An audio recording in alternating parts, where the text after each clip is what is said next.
Greetings and salutations. Welcome to another episode of 365 Days of Gaming. I appreciate you taking our time to check out this video. Comment, share, like, subscribe. Much appreciated in advance. But let's not wait. Let us get us to it.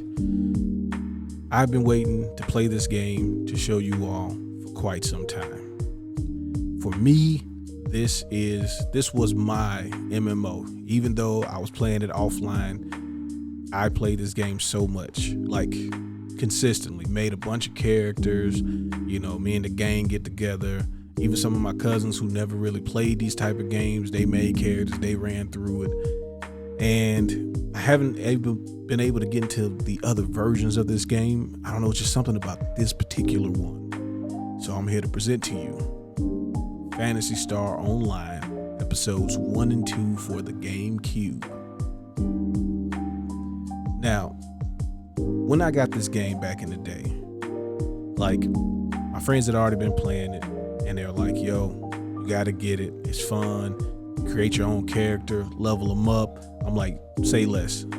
And I didn't realize how good this game was. Like, it is just amazing from start to finish. Like, hadn't played anything quite like it since. And I don't know, it just holds such a special place in my heart. Like, I can't really, make it make sense unless you were around during that time. That's how good this game was when we were playing it back in the day, right? And, just to give you a brief synopsis, planet that they were on, not gonna make it. They gotta find a new planet. They think they found one. It's called Ragu, which is kind of a crazy name for a planet. They have a group go out there, try to set up shop, say everything's good to go. Then as they get ready to bring in pretty much everybody else, explosion goes off, no contact with the home base. And then you create your character and you got to go and figure out what's going on. And at the same time, there's all of these different side missions you can do about the people that are on the planet, but also people that are on the space station. And this is before being able to connect to the internet through your system was a possibility, because I was in a place, small town, dirt roads. Internet was not readily available. By the time we got internet, GameCube's not a thing anymore, so I missed the whole online experience of this game. But to me, this game was so good that the online version didn't even matter. I just played through episodes 1 and 2. And I mean, some days it would be me, Ronnie, Steven, anybody else who wanted to jump in that day, and we've made so many different characters in this game, to the point where we were playing this game and our memory card that we were using, the battery in it died, and we couldn't save anything else to it. It would never save, or if it did save, it would act like there was no data the next time you loaded it up. Didn't matter. We just picked characters, play as much as we could. Like, the number of times that I've beaten the first boss in this game, I mean, probably 100, like, not even trying to be funny, probably 100 times, and enjoyed every moment of it. Like, you have different classes that you can play, and one of the coolest things I thought about this game is one of the classes, the Ranger, which I didn't even play a lot of, but the fact is it was something that appealed to a lot of my friends that didn't necessarily kind of get down with the swords and magic version of traditional MMO. So having somebody who used literally an assault rifle, like, oh, they were down for that. And I thought that was like the coolest thing at the time playing it. And there's plenty of other games that have added that as kind of a standard. But back then, this was like, oh, this is something else. This feels different. This feels, just, I don't know. It just always felt like its own just separate thing compared to everything else that I had played at that point. And the battle system is not really difficult, right? You kill stuff, you get XP, you level up. It's basically, I guess a hack and slash would be the closest thing.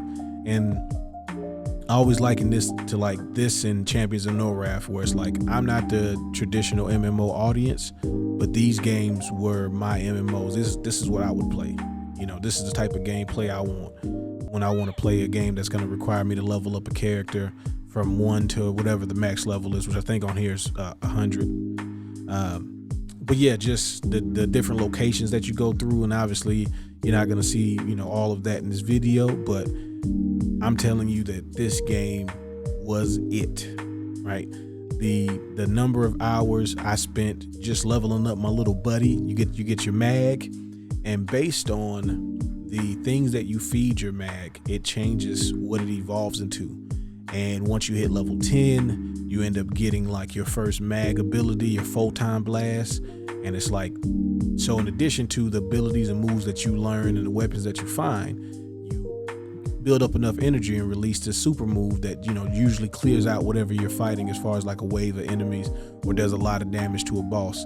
And I was like, oh yeah, it's just another thing that just, you know, raised the bar of all the things you could do in this game customization wise. Like I didn't get nearly any of the weapons that they have in this game, but I got the daggers, which I always thought was cool because it changes the way that you attack. And they had like this combo system, so you have to time your attacks in order to complete your combo. And you know, that's makes you more efficient when fighting, makes you do more damage, things like that. So you know, those little things that just kept you playing. I was never bored, put it like that. That's one of the biggest things with this game is I never found myself bored while I was playing.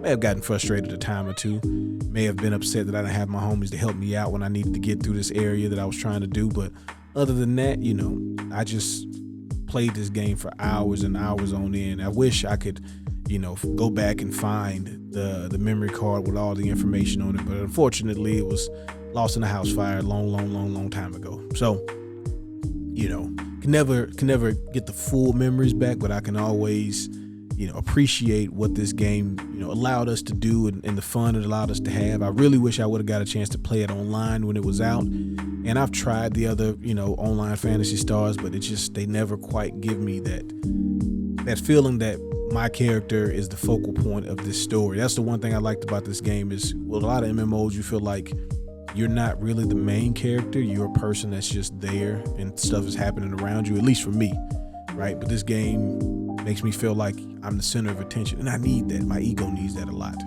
So I appreciate that. Now, if you've played this game, please tell me, favorite class, you know, how much did you play it? Did you ever play it online? Tell me some stories about you playing online, because I don't know what it's like, but it always seemed like it would be so fun. So I wish I got a chance so I can live vicariously through your stories. But as always, appreciate you taking out time to check out the video. Have fun, be safe, peace.